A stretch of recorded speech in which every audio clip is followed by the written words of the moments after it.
At INTM, our mission is to give an open forum to non-biological parents to share their success stories. Encourage the listener that there is still hope. There are 8 participants that will be sharing their personal parenting experiences. We come to invite you to trust God and to encourage you to lose the illusion that you may have previously developed from others that have experienced a negative run. And go ahead, move outside of the box and take the risk to love deep inside the realm of parenting. Welcome to our world.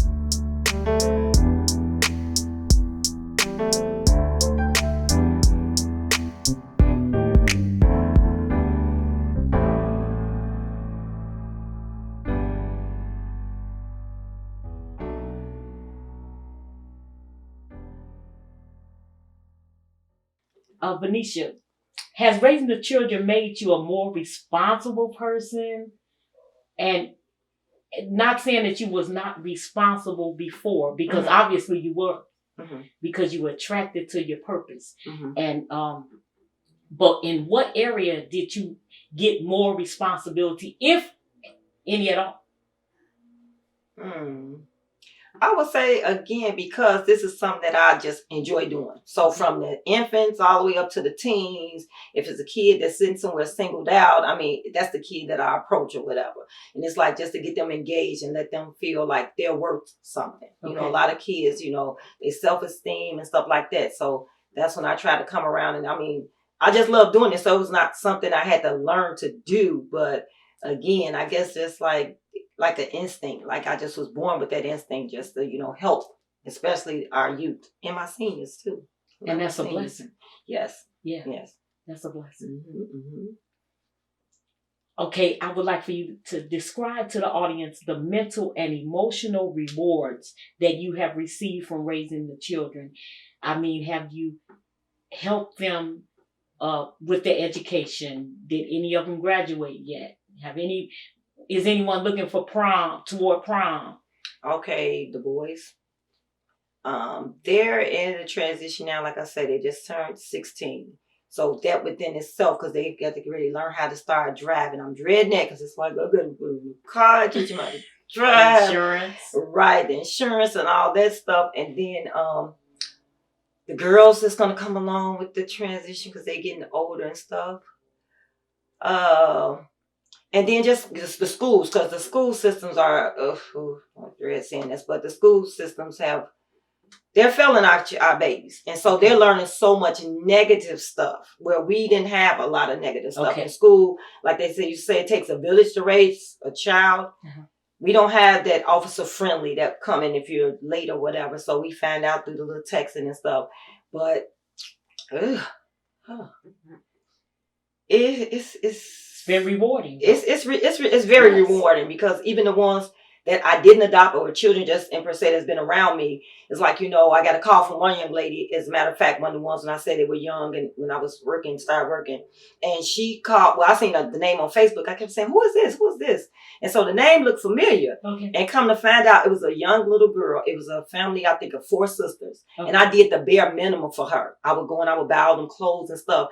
And she was on there, and that's what really touched my heart, Ms. Rewanted, because she's like, well, you know, this is so-and-so, and, you know, I'm doing the same thing that you did when, you know, when we was growing up, how you taking in kids and caring for them. And I was like, what? She was the one I did the very least for, but it stuck with her. And she said that's what she do now, and her children, she said she talks about me so much that it's like the children know me. So she's like, I want to make sure I come around so you get a chance to meet them. And I'm still looking for that day to come because I really want to meet. Yes. But that's funny how that stuck with her. Just that little thing that you did. Yes, you know, you were able to put that into her life. Yes, and now she's mimicking the same thing that she learned. Yes, and that's a good feeling. That's a seed. Yes, that you sowed. Yes, because it was plenty of children. When I say plenty of children. Yeah. Yes, that's great. That's great. Tell me, Vaniscia, what motivated you the most to become a full-time parent to children that you did not birth? Again, I asked God. I asked God. I said, well, if you give me a home, not Section 8, not nothing. Something you give me a home so I can have a place. I promise you that I'm going to open this home up to people and children that needs a place. Okay. And 10 years, after 10 years of not missing a day at work, 10 years, God was like, you know what? You made me a promise you in this house. Yeah. I was like, God, that was really quick. But maybe 6 months later, the boys appeared on my doorstep. And that's how I started out. I asked God for something. And I told him what I'd do. He turned around. He did it. Yeah, he sure did. And so now you're doing it. Yes. You're keeping your word. Yes, absolutely. Because he kept his. And I'm still in my home. I'm still in my home. Went through a lot of stuff, but I'm still in that home. Still there. Yes. That's great. Grace to God. Yes. That's great. That's great. Let me ask you, did this new parenting position create any type of conflict in your life over a period of time? Well, if any at all. It didn't start any conflict, but it's supposed to have been a 2-parent thing. Okay. So to me, the boys kind of have had a extra loss. But God is a faithful God, because when he removed him, I didn't need nobody else, because that man up there took care of us. He provided. Yes. Still providing. Oh, yes. Still providing. Yes. Still providing. He's a good guy. Yes, he is. Yes. Tell me, Vaniscia, what outside resources did you receive, if any, and from whom?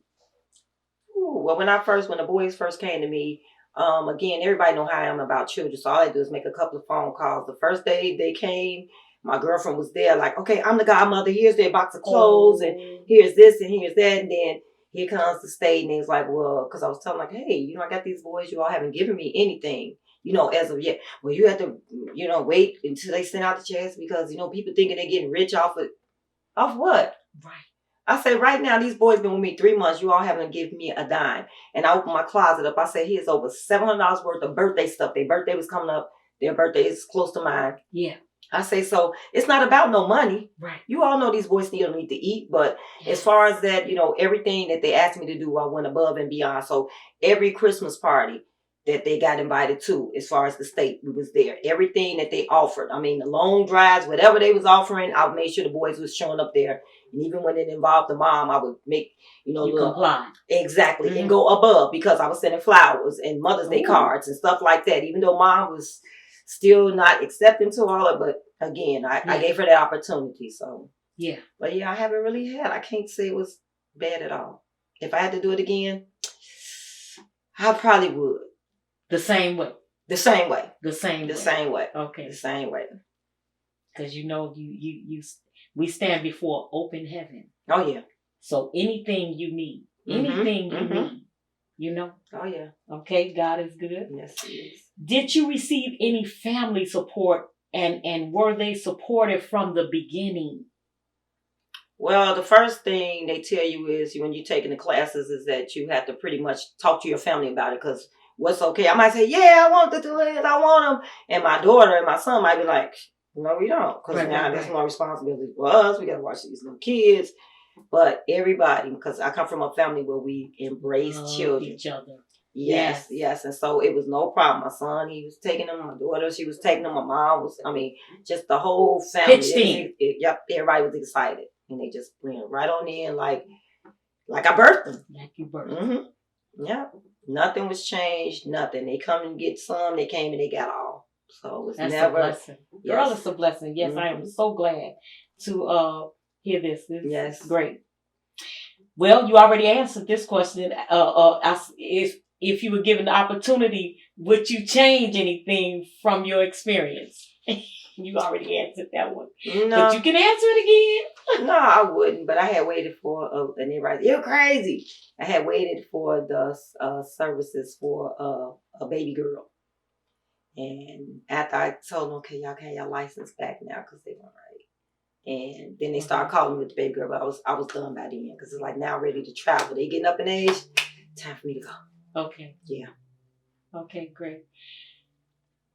When you accepted the children into your home, what were some of the stable boundaries you created that led them in positive pathways?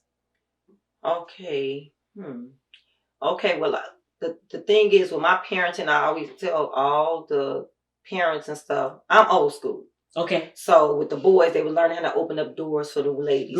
When they see an elder person on the bus, they getting up and they letting them have the seat.